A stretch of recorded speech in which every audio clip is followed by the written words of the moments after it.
ونصلي على رسوله الكريم أما بعد فأعوذ بالله من الشيطان الرجيم بسم الله الرحمن الرحيم قال الله تبارك وتعالى في كلامه المجيد والفرقان الحميد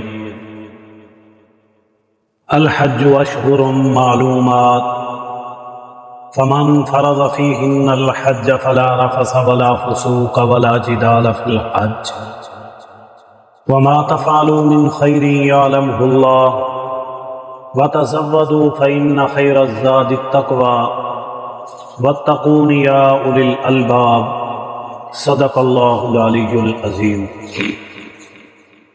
میرے واجب الاحترام خواتین و حضرات، ارشاد باری تعالی ہے الحج اشہر معلومات، حج کے مہینے معلوم ہیں۔ اس سے مراد یہ ہے کہ جو ماہ حج کے ہیں وہ مشہور ہیں، معروف ہیں، معلوم ہیں، جن کا آغاز یکم شوال سے ہوتا ہے اور اختتام 13 ذی الحجہ ہے، یعنی شوال کا پورا مہینہ، ذی القعدہ کا پورا مہینہ اور ذی الحجہ کے پہلے 13 دن، ان کو حج کے مہینے کہتے ہیں۔ یعنی اگر آپ یکم شوال کو احرام باندھ لیں تو یہ احرام باندھنا حج کے لیے صحیح ہوگا۔ اگر آپ یکم شوال سے پہلے احرام باندھیں گے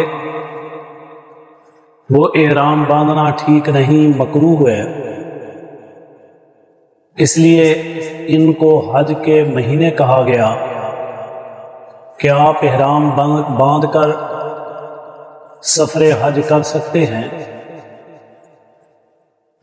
فمن فرضا، بس جس شخص نے فرض کر لیا، لازم کر لیا حج کو فیہن، ان مہینوں میں، یعنی جس شخص نے جس تاریخ کو، جس مہینے کے جس دن کو، جس وقت سے احرام باندھ لیا، چاہے وہ شوال کے مہینے میں باندھ لے، ذی القعدہ کے مہینے میں باندھ لے یا ذی الحجہ کے مہینے میں باندھے، الغرض جب اس نے احرام باندھ کر حج کے ارادے سے، حج کی نیت سے اپنے اوپر اس کو فرض کر لیا، لازم کر لیا ان ایام میں، تو پھر اس پر کچھ قوانین لاگو ہوں گے، حدود اور قیود لازم ہو جائے گی۔ ان میں سب سے پہلی چیز فلا رفث، بس وہ کوئی فحش گوئی نہ کرے، یعنی احرام کی حالت میں وہ کوئی لغو بات، فضول بات، کوئی فحش گوئی، کوئی بے حیائی کی باتیں نہ کرے۔ کسی اور سے تو دور کی بات ہے، وہ اپنی بیوی سے بھی اس انداز سے کوئی بات نہیں کر سکتا۔ کسی قسم کی کوئی ایسی بات چیت کہ جس میں بے حیائی کا عنصر ہو یا بے حیائی زہر ہو، یہ اس کے لیے منع ہے۔ احرام باندھنے کے بعد یہ اس پر لازم ہو جائے گی۔ اس کی پابندی کرنا ہر مرد عورت پر لاگو ہے۔ اور دوسری چیز ولا فسوق، کہ وہ کوئی نافرمانی نہ کرے، جیسے ہم تکبیر تحریمہ کہتے ہیں اور اس کے بعد نماز کی حالت میں کوئی چیز کھانا منع ہے، اسی طرح کسی چیز کا پینا بھی منع ہے، چاہے وہ حلال ہو تب بھی اس کی اجازت نہیں۔ بات چیت کرنا منع ہے، حرام ہے۔ ادھر ادھر دیکھنا، یہاں تک کہ سلام کا جواب دینا بھی جائز نہیں۔ جب تکبیر تحریمہ کہہ لی تو اس کے بعد وہ سب چیزیں جو عام وقت میں حلال تھی اب وہ حرام ہو چکی ہیں۔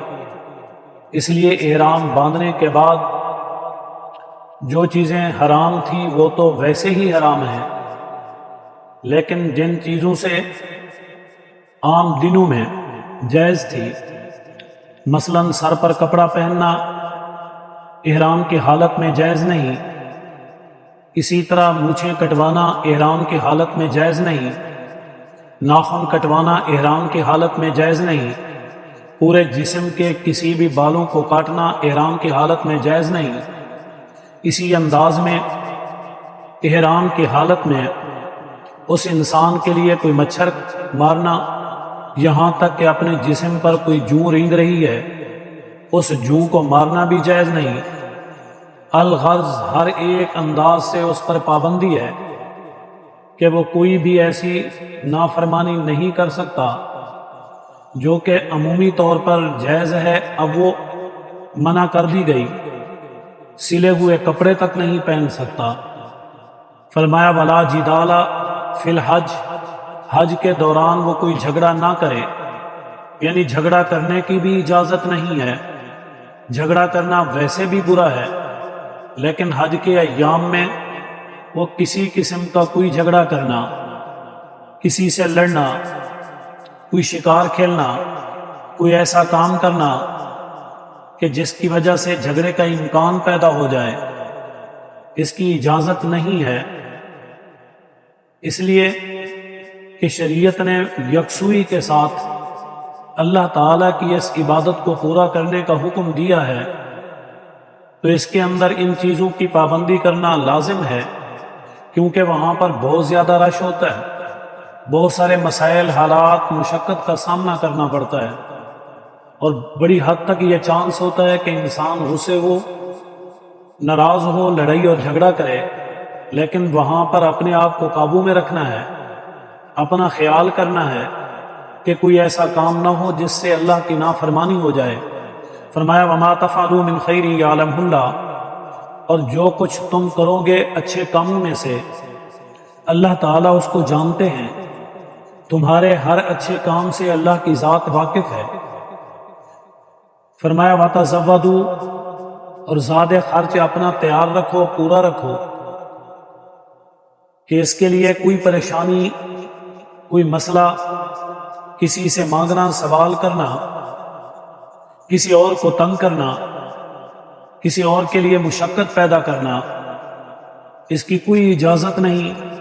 اپنی پوری تیاری کر کے زیادہ سامان ساتھ لے کے اپنا خرچہ لے کر چلو۔ فَإِنَّ خَيْرَ الزَّادِ التَّقْوَىٰ، پھر اس سفر میں اور وہاں قیام کے دوران سب سے بہترین زاد راہ یہ ہے کہ آپ کسی اور پر بوجھ نہ بنیں، کسی اور کے لیے مشکل نہ بنے، ان کے لیے پریشانی کا سبب نہ بنے، اور سب کو اس مصیبت سے، پریشانی سے، تکلیف سے بچائیں۔ وَاتَّقُونِ يَا أُولِي الْأَلْبَابِ، اور یہ بہت بڑا تقویٰ ہے۔